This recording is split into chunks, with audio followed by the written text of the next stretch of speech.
So picking up where we left off for our proof of our theorem today, we're trying to show that the curl of del F is the zero vector. So we are trying to find the cross product of del and del F.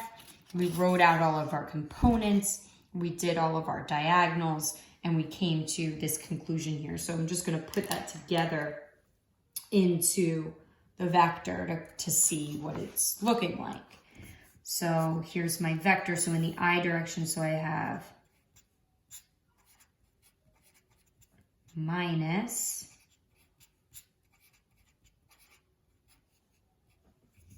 and in the J direction. So hopefully you already can kind of piece together what the conclusion here is going to be.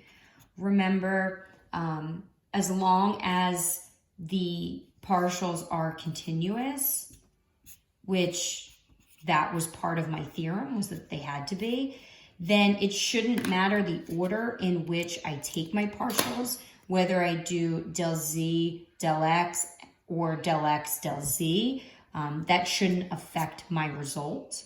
So what that means is all of these within each component should be equivalent. These are both with respect to y and z. It's just a matter of the order. Same thing here, both respect to z and x. It's just about what order I take them in. Both respect to x and y. It's just a matter of the order. So the order shouldn't matter. These two second order partials should be the same as long as it's continuous, but that was given to me, right? That those partials are continuous. So what do I end up with? 0, 0, 0, which is the zero vector.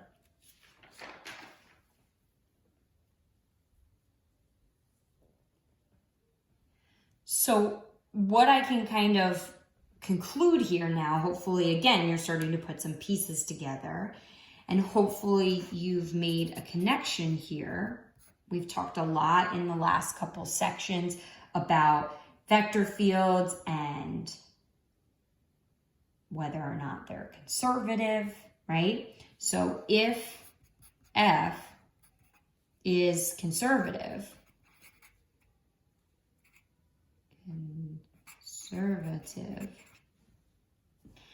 then curl of F will equal the zero vector. And this is going to be extremely helpful for us in terms of showing that a vector field is not conservative. Okay, so I'll walk you through an example of that. This is the same vector field that we used before. So this was from our example 1 that we did before. It's the same exact vector field, and we found the curl for this vector field. So our goal in this example is to show that the vector field is not conservative. We already found curl of F. Okay, that was example 1. So I'm just rewriting this back from our previous example. This was the curl of F. So how can I show that F is not conservative? Well, this is curl of F, which is not the zero vector.